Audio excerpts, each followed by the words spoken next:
Assalamualaikum warahmatullahi wabarakatuh. Salam sejahtera, salam perjuangan, salam informasi kepada semua teman-teman yang bersama saya di channel YouTube. Hari ini saya nak ulas sikit, masih lagi bercerita tentang apa yang didedahkan oleh Tajuddin berkenaan dengan SD yang melibatkan Dato' Seri Anwar Ibrahim. Itu saya dah cerita semalam. Ya. Hari ini dapat respon daripada Dr. Afif, mantan daripada AMK, yang telah pun berkhianat, yang telah pun keluar parti, kemudian jadi pengkhianat, bersama dengan Bersatu lah. Dia cuba nak mengulas tentang apa yang YB Tajuddin Abdul Rahman, ahli Majlis Tinggi UMNO yang telah pun dipecat daripada Majlis Tinggi, yang semalam kemarin membuat pendedahan tentang bagaimana beberapa pemimpin UMNO, kumpulan-kumpulan Zaid Amidi, yang 15 orang ni yang telah pun memberikan sokongan kepada Datuk Seri Anwar untuk menjadi Perdana Menteri Sains SD. Dan apa yang timbulkan oleh Dr. Afif, yang pemimpin PIKAD dulu, adun di Seberang Jaya kalau tak salah saya, di Pulau Pinang, yang telah pun keluar parti dan berada dalam Parti Bersatu sekarang ini. Dia cuba mengulas tentang apa yang disebut oleh Tajuddin, dan diminta pemimpin PKR mempersoalkan kepada Datuk Seri Anwar tentang kononnya ada tawaran daripada Datuk Seri Anwar untuk mendapatkan sokongan daripada kluster mahkamah. Ya sebenarnya apa yang Dr. Afif sebut itu tidak ada kena-mengena langsung. Bahkan pemimpin UMNO, dia sama ada daripada Tajuddin ke daripada Nazri Aziz, yang bercakap tentang isu yang sama, isu mendapatkan sokongan melalui SD ni, tidak pernah seorang pun yang menyatakan bahawa Datuk Seri Anwar Ibrahim menawarkan untuk membebaskan kluster mahkamah sekiranya mereka menyokong beliau menjadi Perdana Menteri.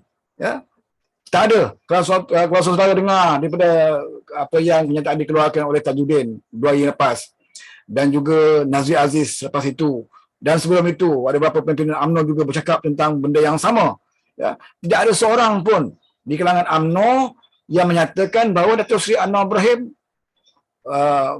meletakkan tawaran atau berjanji sekiranya sokong dia sebagai Perdana Menteri, kita akan bebaskan kluster-kluster mahkamah. Tak ada, saudara. Tak ada. Apa yang berlaku sebenarnya, banyak kali kita selalu ulang dan kita selalu sebut, dan Datuk Afif sebenarnya tahu benda ini. Dia tahu. Dia lama dalam keadilan, dia tahu Anwar ni dengan prinsip dia macam mana. Dia tahu. Tapi oleh kerana dia nak lindung kelemahan yang ada parti-parti Bersatu, dia nak lindung perbuatan khianat dia itu kepada parti, lindung perbuatan khianat dia bersama dengan kerajaan yang merampas mandat rakyat, dia menyatakan seolah-olah apa yang Tajuddin dedahkan itu membuktikan bahawa Anwar ada memberikan tawaran. Anwar ada memberikan tawaran. Ini yang difaham oleh Dr. Afif. Padahal kalau ikut logik akal kita, kalau betul Anwar memberikan tawaran, dan SD telah pun ditantangani oleh 15 orang, mungkin lebih daripada pemimpin UMNO seperti mana disebut oleh Tajuddin. Kalau betul Anwar menawarkan itu dan SD telah pun ditandatangani, maka Anwar boleh jadi Perdana Menteri. Anwar sudah menjadi Perdana Menteri. Tapi kenapa tak boleh? Kenapa Anwar tidak jadi Perdana Menteri? Kerana apa yang ditawarkan oleh UMNO untuk memberikan sokongan kepada Anwar itu bersyarat. Syaratnya apa? Kami boleh sokong kamu kalau kamu boleh settle kes-kes mahkamah. Ini di antara syarat yang diletakkan untuk mereka menyokong Datuk Seri Anwar Ibrahim. Bukan Anwar yang menawarkan ataupun Anwar memberikan syarat.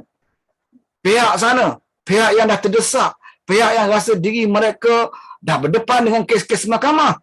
Mereka dah tak kisahlah siapa Perdana Menteri, asalkan mana-mana Perdana Menteri yang nak jadi Perdana Menteri, calon-calon nak jadi Perdana Menteri, sanggup terima syarat mereka akan beri sokongan. Sebab itu Muhyiddin dapat sokongan akhirnya. Tapi apa yang berlaku, seperti mana yang didedahkan oleh Tajuddin, Tajuddin sini sebut, dan kita dengar Tajuddin sebut, Zaid Hamidi menghubungi dia, mengatakan, Muhyiddin pun tak boleh percaya, Muhyiddin tak boleh bantu kita. Apa maksud bantu kita itu? Apa maksud dia? Ya? Kalau Muhyiddin tidak boleh bantu, tidak boleh tolong dia, apa maksudnya? Bermakna Mahyudin tidak boleh, ya, dan Muhyiddin tidak menunaikan janjinya. Kalau itu ada dalam perjanjian bahawa Muhyiddin tidak menunaikan janjinya untuk selesaikan kes-kes kluster mahkamah. Ya. Sebab itu akhirnya mereka tarik sokongan daripada Muhyiddin. Sebab Muhyiddin tidak boleh membantu. Ya. Ini disebutkan oleh Tajuddin. Ya. Muhyiddin tidak boleh bantu. Maka dia tarik sokongan. Dan dia cuba nak mengumpan Anwar Ibrahim selepas itu. Ya. Sebab dia ingat Anwar Ibrahim kemalu nak jadi Perdana Menteri. Maka diumpan Anwar Ibrahim, oh kami boleh sokong kamu jadi Perdana Menteri kalau kamu boleh settle kes-kes kami. Tapi dia silap. Dia berdepan dengan Datuk Seri Anwar Ibrahim.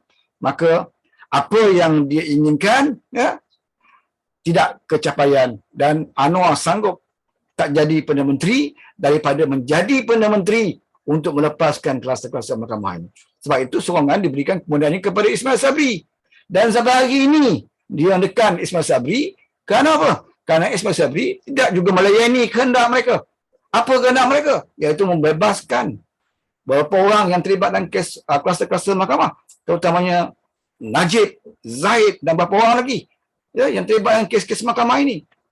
Oleh kerana dua Perdana Menteri ini tidak layan mereka, sebab itulah hari ini pemimpin UMNO, Zahid, Najib dan kluster-kluster mahkamah ini tak habis-habis meroyan untuk mendesak Ismail Sabri untuk membubarkan Parlimen. Itu sebenarnya saja.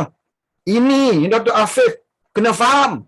Ya, dia ni bukannya orang baru dalam politik, lama juga dalam politik. Dia duduk dalam keadilan lama. Dia kenal perwatakan Datuk Seri Anwar Ibrahim.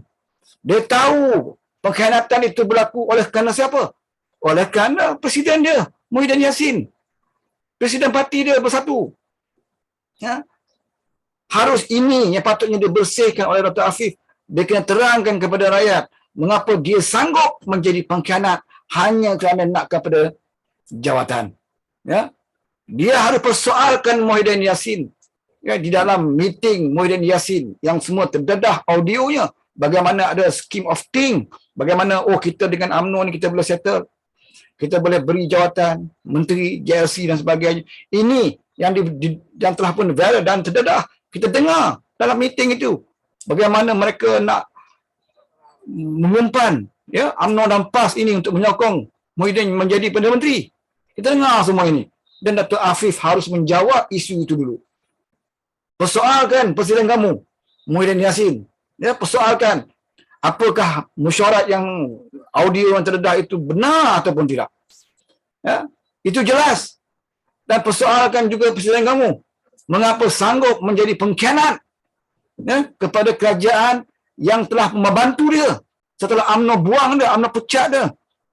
Ya, Pakatan Harapan kutip Muhyiddin Yassin dan meletaknya sebagai menteri, ya, menteri menjaga polis, ya, bukan jawab menteri-menteri cokia, ya, mempunyai kuasa yang besar. Sampai ke tahap itu Pakatan Harapan memberi layanan kepada Muhyiddin, sampai ke tahap itu Pakatan Harapan memberi keistimewaan kepada Mahathir Mohamad. Tapi kedua-dua orang ini bukan orang pejuang yang nak membela nasib rakyat, tetapi mereka hanya mentingkan diri mereka sendiri. Ini dia Muhyiddin Yassin. Dan sepatutnya Dr. Afif, kalau dia seorang yang bermaruah, dia harus mempersoalkan Muhyiddin Yassin.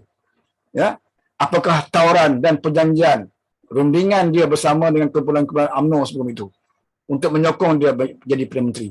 Apakah perjanjian dan tawaran-tawaran yang ditawarkan kepada pemimpin PAS, ya, untuk menyokong beliau menjadi Perdana Menteri? Dan tanya juga Muhyiddin Yassin, sama benar atau tidak jumlah SD yang kamu bawa ke istana itu adalah jumlah yang benar-benar cukup untuk melayakkan kamu mempunyai bilangan majoriti yang lebih untuk mendapat menjadi Perdana Menteri. Tanya soalan itu kepada Muhyiddin Yassin. Ya, kamu jangan mempertekadkan Datuk Seri Anwar Ibrahim, kerana jelas kepada kita, ya, Datuk Seri Anwar Ibrahim menolak sebarang kompromi dengan mana-mana pihak, apatah lagi pihak-pihak yang terlibat dengan kluster-kluster mahkamah. Bagi Anwar mudah. Ya, dia tidak kira siapa. Siapa yang percaya dan yakin dengan perjuangannya, yang boleh terima prinsip dia, tak kira kamu daripada mana, ayuh berikan sokongan. Tapi kalau kamu nak menyokong beliau menjadi Perdana Menteri dengan meletakkan syarat-syarat yang tertentu, apatah lagi syarat itu melanggar prinsip dan juga dasar juga perjuangan Parti Keadilan, perjuangan Pakatan Harapan, maka lupakan saja. Ya, jadi jelas kepada kita, Dr. Afif jangan cuba nak spin cerita, ya, cerita tentang Anwar menawarkan untuk nak bebaskan kluster mahkamah ini tidak pernah keluar daripada mana-mana pemimpin UMNO. Pemimpin UMNO sendiri pun tak pernah sebut Anwar menawarkan, ya, untuk membebaskan kluster mahkamah. Baik daripada Nazir Aziz, baik daripada Tajuddin dan beberapa pimpinan lain yang tahu tentang apa yang berlaku sebenarnya. Ya, sekarang ni pendedahan Tajuddin benar-benar memerangkap UMNO. Jadi bagi ahli-ahli UMNO yang waras dan mereka menggunakan akal fikiran, mereka tahu, ya, sebenarnya pemimpin mereka lebih mementingkan rakyat ataupun untuk mementingkan kepentingan diri masing-masing. Mereka sekarang ini bercakap tentang kuasa dan jawatan dan kedudukan. Ya, kita Pakatan Harapan hari ini berbincang tentang bagaimana nak menguruskan negara. Ya, kita membuat kenyataan supaya kerajaan hari ini, ya, buat sesuatu untuk menyelesaikan masalah kos sara hidup. Ya, kita buat jelajah Pakatan Harapan, cerita dengan rakyat bagaimana kita nak tekan kerajaan agar mereka dapat menyelesaikan masalah kos sara hidup yang semakin meningkat ini. Ya, pada 2 hari bulan ini ada suara daripada Nadi Rakyat program di Hotel Tabung Haji Kelana Jaya pagi hari Sabtu 2 hari bulan sampai petang, ya, akan dihadiri oleh pimpinan Pakatan Harapan dan juga Datuk Seri Anwar Ibrahim. Ya, di situ juga kita akan bincang tentang permasalahan rakyat. Di kalangan PAS siang malam bercakap tentang permasalahan rakyat, tentang kos sara hidup rakyat. Di kalangan pimpinan UMNO mereka bercakap tentang kuasa dan kedudukan, tentang jawatan dan kedudukan. Orang ini cabar pemimpin ini dedahkan yang ini ambil tindakan, yang ini bogirkan sesama mereka. Ya, jadi itulah saudara bezanya, ya, parti yang memperjuangkan, yang meletakkan kepentingan rakyat di atas dengan parti yang hanya memikirkan tentang kedudukan, jawatan dan juga kuasa. Jadi sama-samalah kita, ya, supaya PRU 15 ini kita boleh buat pilihan yang tepat, parti manakah yang harus kita beri kepercayaan untuk menjadi kerajaan di dalam negara kita ini. Sekian, wabillahi taufiq wal hidayah.